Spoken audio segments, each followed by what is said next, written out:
के लिए समुद्र में छोड़ दिया गया था, लेकिन मौत भी उसे छू नहीं पाई। उसे एक ईरानी जहाज के मछुआरे निकाल लेते हैं। वो एक नई पहचान के साथ फिर से खड़ा होता है, अब सिर्फ भारत में नहीं, पूरी दुनिया में अपनी सत्ता जमाने के लिए। KGF चैप्टर 2 के अंत में KGF चैप्टर 3 के आने का संकेत मिलता है। अधूरी वादे।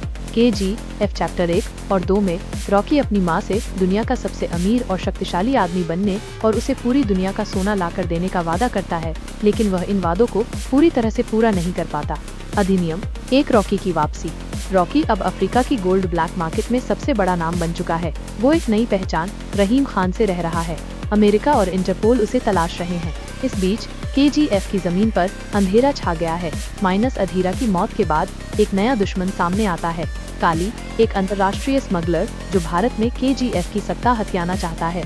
अधिनियम 2 दुश्मन। भारत सरकार और इंटरपोल मिलकर ऑपरेशन रॉकी डाउन शुरू करती है। रॉकी को वर्ल्ड्स मोस्ट वांटेड क्रिमिनल घोषित किया जाता है। इस बीच काली ने KGF पर कब्जा कर लिया है और मजदूरों पर जुल्म कर रहा है। रॉकी वापस आता है, एक योद्धा के रूप में, नायक नहीं, सम्राट की तरह। अमेरिकियों और इंडोनेशियाई लोगों की भूमिका। KGF चैप्टर 2 में यह दिखाया जाता है कि रॉकी को अमेरिकियों और इंडोनेशियाई लोगों ने घेर लिया है, लेकिन इसके बारे में ज्यादा जानकारी नहीं दी जाती है। यह भी अनुमान लगाया जा रहा है कि रॉकी पानी में डूबता नहीं है, बल्कि बच जाता है और अमेरिकियों की पनडुब्बी उसे बचाती है। अधिनियम 3-KGF की लड़ाई फिर शुरू। रॉकी अंडरग्राउंड से सब कुछ प्लान करता है, एक एक करके दुश्मनों को खत्म करता है। काली और इंटरपोल दोनों को चकमा देते हुए वह दुबई, रूस और भारत में अपने नेटवर्क को फिर से सक्रिय करता है। क्लाइमैक्स में रॉकी और काली के बीच भयंकर युद्ध होता है, गोलियों, तलवारों और विश्वासघातों से भरा। चरमोत्कर्ष दृश्य।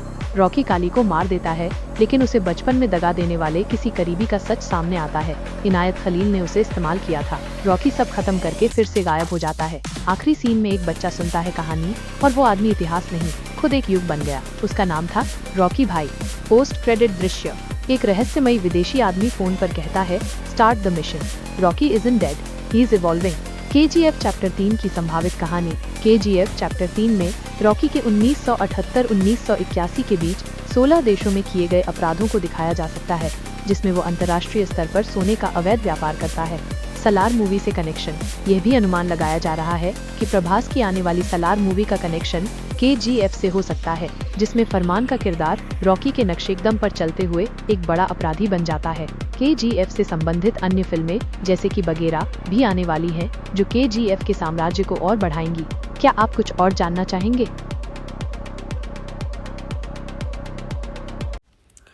ऐसे ही खबर देखने के लिए सब्सक्राइब करें हमारे चैनल नोवा न्यूज 362 को। तब तक के लिए जय हिंद, वंदे मातरम। मिलते हैं अगले अपडेट पे।